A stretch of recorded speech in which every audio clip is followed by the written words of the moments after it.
Welcome to Mousumi's Creation. Mousumi's ক্রিয়েশনের সকল বন্ধুবান্ধবদের স্বাগত জানিয়ে আজকে আমি আমার রেসিপিটা শুরু করছি। আজকে আমি আপনাদের উইন্টার স্পেশাল ননেল গুড়ের কেক রেসিপি দেখাবো। ননেল গুড়ের পিঠে পায়েস আমরা খেয়ে থাকি। আজকে আমি দেখাবো ননেল গুড় দিয়ে কিভাবে কেক তৈরি করা যায়। এই ননেল গুড়ের কেক খেতেও যেমনি অসাধারণ লাগে, বানানো খুবই সহজ। ডিম ছাড়া কিভাবে খুব সহজেই এই নলেন গুড়ের কেক বানিয়ে নেবেন তা আমি আজকে আমার রেসিপিতে দেখাচ্ছি। চলুন দেখে নেওয়া যাক কিভাবে আমি স্পঞ্জি নলেন গুড়ের কেক খুব সহজেই বাড়িতে বানিয়ে নিচ্ছি সামান্য কিছু উপকরণ দিয়েই। এই কেকটা কতটা স্পঞ্জি হয়েছে তা আপনারা আমার কাটাটা দেখেই বুঝতে পাচ্ছেন। আমি কেটে আপনাদের দেখাচ্ছি। ভিডিওটা ভালো লেগে থাকলে অবশ্যই লাইক করবেন আর চ্যানেলটাকে সাবস্ক্রাইব করে আমার পাশে থেকে যাবেন বন্ধুরা।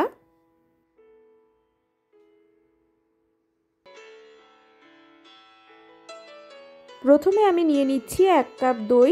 আমি যেই কাপ মেপে দইটা নিচ্ছি সেই কাপ মেপেই সমস্ত উপকরণগুলো নেব। এরপর আমি নিচ্ছি ওই একই কাপের 4 ভাগের 3 ভাগ নলেন গুড়। তারপর নিয়ে নিচ্ছি ওই একই কাপের 4 ভাগের 3 ভাগ রিফাইন অয়েল।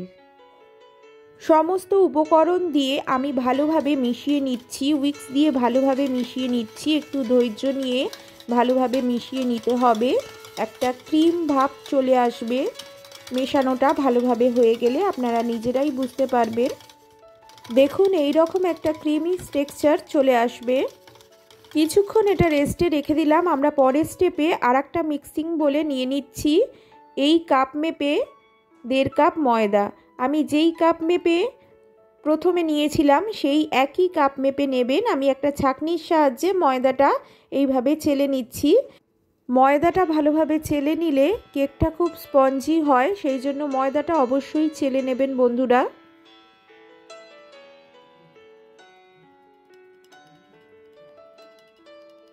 আমি এখানে নিয়ে নিচ্ছি 1 চামচের একটু কম বেকিং পাউডার আর 1/4 বেকিং সোডা। সমস্ত পাউডার উপকরণগুলোই আমাদের ভালো করে চেলে নিতে হবে। যদি শক্ত উপকরণ বা দানা থেকে থাকে তাহলে সেটা বাদ হয়ে যাবে।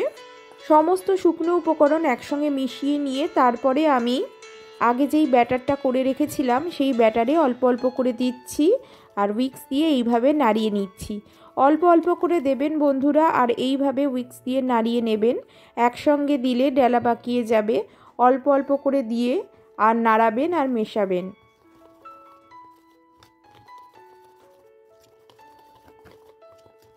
এখানে আমার কেকের ব্যাটারটা একটু ঘন হয়ে গেছে, সেই জন্য আমি 1/2 কাপের মতো লিকুইড দুধ মিশিয়ে দিচ্ছি।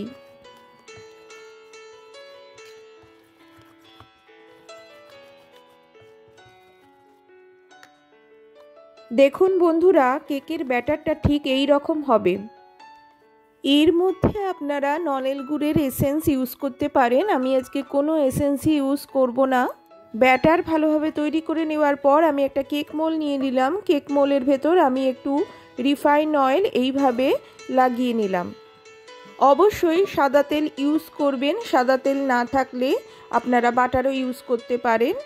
আমি আজকে কোনো রকম বাটার পেপার ইউজ করছি না। সামান্য একটু ময়দার গুঁড়ো নিয়ে এইভাবে তেলের ওপর লাগিয়ে নিচ্ছি। বাটার পেপার না থাকলে আপনারা সামান্য একটু ময়দার গুঁড়ো নিয়ে তেলের ওপর এইভাবে লাগিয়ে দিলে বাটার পেপারের কাজ করে।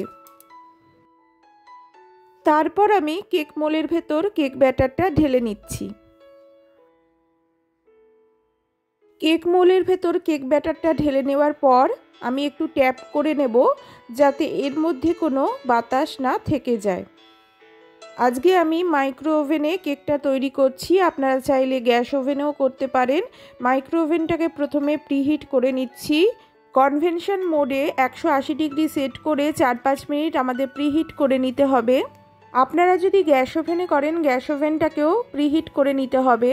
প্রিহিট না করে কেক মোল ঢোকাবেন না। গ্যাস ওভেন বা মাইক্রো ওভেন যাতেই আপনারা করুন না কেন প্রিহিট আমাদের অবশ্যই করে নিতে হবে কেক মোল ঢোকানোর আগে। প্রিহিট না করে কেক মোল দিলে কেকটা ভালোভাবে ফুলবে না। আমাদের প্রিহিট করা হয়ে গেছে। আমি এবার কেক মোল্ডটাকে ঢুকিয়ে দেব। কনভেনশন মোডে 180 ডিগ্রি টেম্পারেচার সেট করে আমি 35 মিনিট সময়ের জন্য কেক মোল্ডটাকে ঢুকিয়ে দিচ্ছি।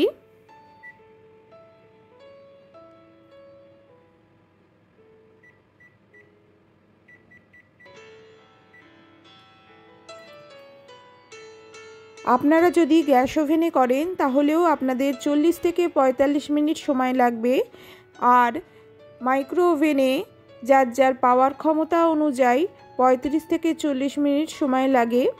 আমি প্রথমে 35 মিনিট সময় ঠিক করে দিলাম, পরে একবার চেক করে নেব, যদি আমাদের লাগে তাহলে আরও একটু বাড়িয়ে নেব। খুব সুন্দরভাবে আমাদের কেকটা ফুলে গেছে। আপনাদের একটু দেখাচ্ছি কেকটা কতটা সুন্দরভাবে ফুলে উঠেছে।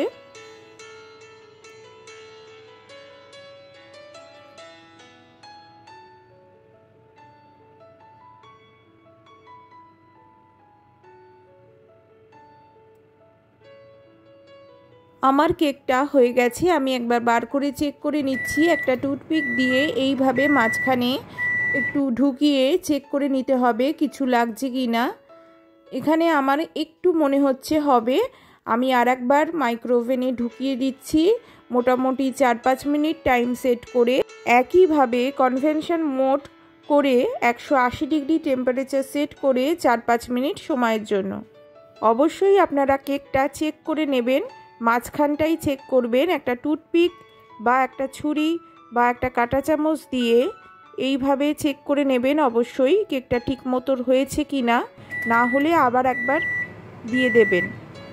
আমি ফাইনালি কেকটা বার করে নিলাম। কত সুন্দরভাবে ফুলে উঠেছে দেখুন, কত সুন্দর লাগছে, মনে হচ্ছে হয়ে গেছে। তাও আমি একবার টুথপিক দিয়ে চেক করে নিচ্ছি, আপনাদের দেখাচ্ছি। দেখুন আমার টুথপিকটা একদম পরিষ্কার, কোনো কিছু লাগেনি, কেকটা হয়ে গেছে।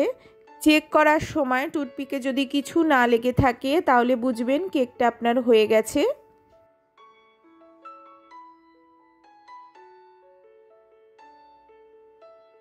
কেকটা এই অবস্থায় খুব গরম রয়েছে, এখনই আনমোল্ড করা যাবে না, কিছুক্ষণ রেখে দিতে হবে। মোটামুটি 2-3 ঘন্টা রেখে দিয়ে তারপর আমি আনমোল্ড করব। 2-3 ঘন্টা হয়ে গেছে, এবার আমি আনমোল্ড করে নিচ্ছি। আমাদের কেকটা পুরোপুরি ঠান্ডা হয়ে গেছে। এইভাবে আমি একটা প্লেট দিয়ে এইভাবে আনমোল্ড করে নিচ্ছি। প্রথমে একটু সাইডগুলো ছুরি দিয়ে কেটে নিয়ে এইভাবে প্লেটে ট্যাপ করলেই কেকটা আনমোল্ড হয়ে যাবে। দেখুন কেকটা কি সুন্দরভাবে খুলে এসছে, কোনো কিছু লেগে নেই, একদম পরিষ্কারভাবে উঠে এসছে। কেকটা খুবই সফট হয়েছে আর গন্ধটাও খুব সুন্দর বেরোচ্ছে, নলেন গুড়ের গন্ধ বেরোচ্ছে, খুব সুন্দর লাগছে কেকটা। আপনারা খুব সহজেই বুঝতে পারছেন কেকটা কতটা স্পঞ্জি হয়েছে। কেকটা কতটা স্পঞ্জি হয়েছে আপনাদের কেটে দেখাচ্ছি, আপনারা আমার কাটাটা দেখলেই বুঝতে পারবেন। আর কাটার ভেতরের অংশটাও আপনাদের দেখাচ্ছি কতটা স্পঞ্জি হয়েছে। এই দেখুন কেকের কালারটাও খুব সুন্দর এসেছে। আপনারা চাইলে ময়দার বদলে আটা দিয়েও এই নলেন গুড়ের কেকটা তৈরি করতে পারেন। আশা করছি আজকের এই রেসিপি চটজলদি নলেন গুড়ের কেকের এই রেসিপি আপনাদের ভালো লেগেছে। ভালো লাগলে আপনারাও বাড়িতে একবার ট্রাই করবেন, আপনাদেরও ভালো লাগবে। আজকের মতো এখানেই শেষ করছি বন্ধুরা। ভালো থাকবেন, সুস্থ থাকবেন। আবার দেখা হবে অন্য কোনো ভিডিওতে, অন্য কোনো রেসিপি নিয়ে আপনাদের সামনে হাজির হয়ে যাব। এতক্ষণ আমার পাশে থেকে আমার ফুল ভিডিওটা ওয়াচ করার জন্য বন্ধুদের জানাই অনেক অনেক ভালোবাসা। Thank you.